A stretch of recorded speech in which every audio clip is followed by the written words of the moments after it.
What's up, YouTube? Capital G here. Welcome to another episode of the Excellent Adventures, and this is a really interesting deck. This is Red Eyes Buster Blader, and I gotta say, after seeing these new Red Eyes cards, I have grown a lot of respect for them. I mean, don't get me wrong, I still don't quite understand why Konami has taken Red Eyes in a completely new direction, but these cards are actually really good in a vacuum. This card right here, Red Eyes Fang with Chain, I didn't really understand how the card worked at first, but it's really good, especially getting rid of problematic boss monsters like Crystal Wing Synchro Dragon and other cards that are just kind of a pain to deal with. And Red Eye Slash Dragon is just amazing, and what's so cool about the card is just how easy it is to get on the board. So let's go ahead and roll this. Looks like we got some Abyss Actors starting things up, and I mean, that's cool. You don't really see that deck that much, to be honest. You see right here off the break, he has the Red Eye Slash Dragon, and what's cool about the card is the fact that you can get it so easily with Red Eyes Fusion, and Red Eyes Fusion just being searchable. And you know, once you get one attack from Slash Dragon, your cards start becoming protected. You start being immune to those Twin Twisters, immune to things like Book of Moon and whatnot. Now, he's actually playing the Black Metal Dragon, which is really good because he gets so many different ways of equipping monsters onto his Slash Dragon. So he just has so many negations. And just watch this, right?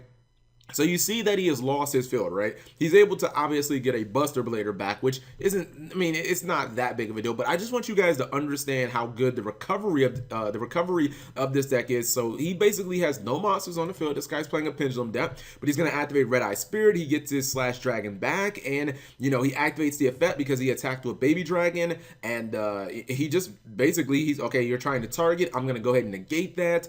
Baby Dragon is going to die. I believe Baby Dragon is going to activate its effect. That gets out the Knight, and just look how many times he's able to basically just get equips. And even when the Slash Dragon dies, it just doesn't matter. He just constantly brings it back. Like, he has summoned Slash Dragon 2 times just this turn, and he still was able to end with an equip card in his back row. So you know, he has protection from targeting. And honestly, even though his monsters are constantly dying, it just doesn't matter because you can just constantly get Slash Dragon back. Like, you see, he's getting his monsters nuked constantly. This Abyss Actor guy is, I mean, I think he's playing it kind of well. I mean, he's basically trying to get rid of the monsters, and he's hoping that the Red Eyes guy can't recover. But when you have Red Eye Spirit and you have, you know, the Darkness Metal Dragon, there's just so many easy ways. Now he's gonna snatch steal his only monster on the field.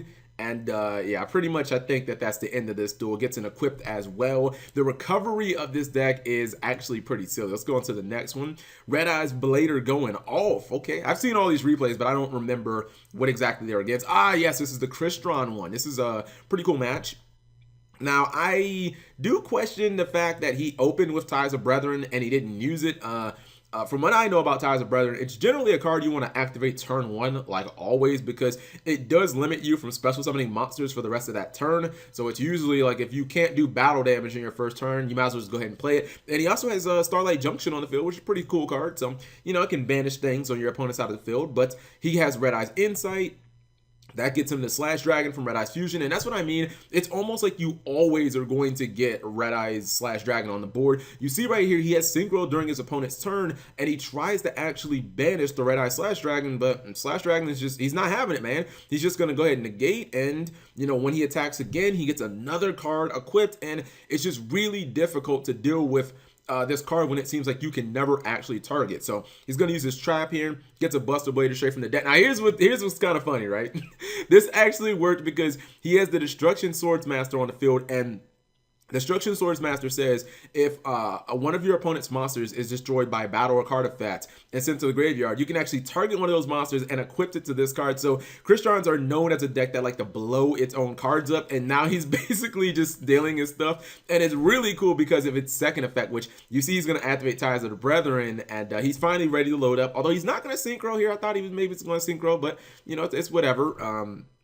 Yeah, I thought maybe he was going to synchro, but here's the funny part, right? The second effect of this Destruction, what's it called? Destruction Swordmaster says you can send one monster card that you control that is equipped to this card to the graveyard. Destroy all monsters your opponent controls with the same type as the monster that you sent. So since he actually had a machine equipped to him, he gets to destroy all machine type monsters on the field. Obviously, Crestron, basically the entire damn deck is machine. Now, he is going to respond with a synchro summon attempt, but just watch. He goes Dark Strike Fighter, which is still a machine, and he goes for the Trishula, but he is countered really hard. He activates the trap from the graveyard to fusion summon, and he actually gets the Buster Blade or Destruction Swordsman to fusion. Now you guys know that this guy obviously shits on dragon type monsters, makes it so they can't activate their effects, and makes it so they have to go in defense mode. Guess what type Trishula is? Yeah, he's a dragon, so you gets no effect, son. And I believe he's actually going to push for game here. Yeah, anytime you have Red Eyes Metal Darkness, you're probably going for game at that point. He actually ends up taking the Trishula just as a sign of disrespect, and I believe that's a spicy OTK. Okay, so yeah, Red Eyes, this Red Eyes build of Buster Blader is actually quite strong, and I have to say I was shocked by the recovery of this deck. So he's playing against a synchro player. I believe he bricked. Yeah, if you look at his hand, I mean, he has Gofu. I'm trying to think what he could do here.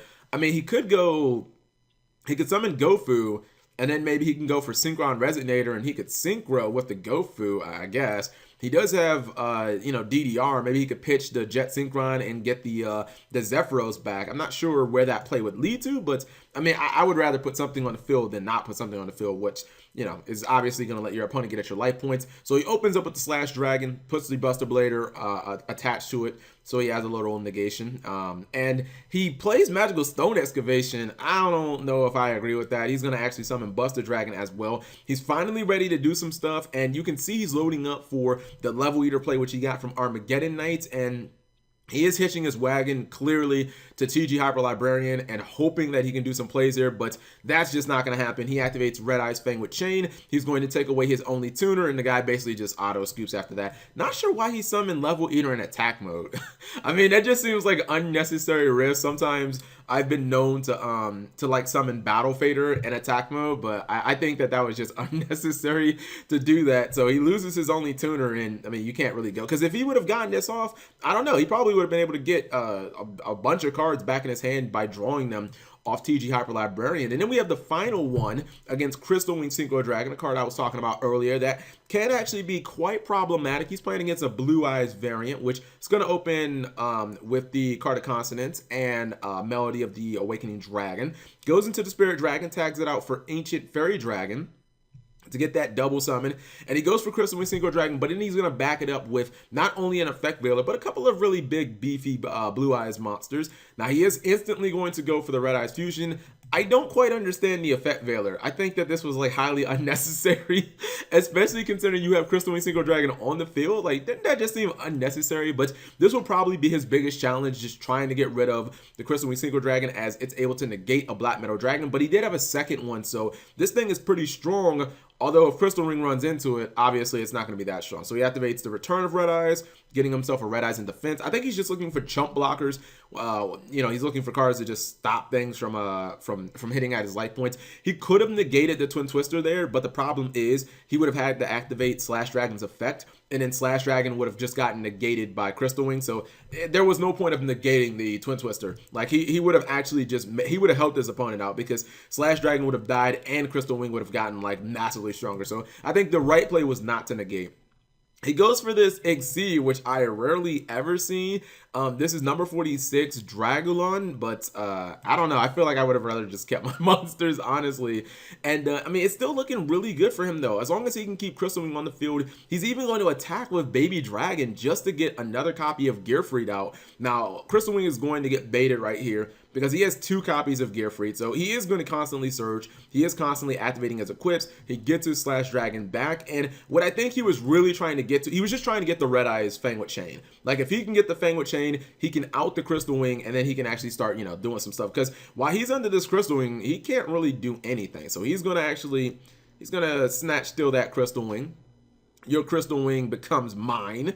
And now he's looking in pretty good shape. This guy can't even activate the alternative White Dragon's effect, because they will obviously just get blown up. He summons the Red Eyes Metal. That brings Red Eye Slash Dragon back, and we've seen this so many times, guys. Red Eye Slash Metal Dragon Red Eye Slash Dragon dies, and then it just constantly comes back. And he's able to basically get that one problem monster off the field, Crystal Wing Synchro Dragon, and it's basically able to just mount a comeback. So very interesting deck here, and you see the recovery of these Red Eyes decks when you have so many ways of bringing Slash Metal back, whether that be Return of Red Eyes, or whether that be Gearfried's effect, whether that be Red Eyes Darkness Metal Dragon. It's such an easily recyclable card.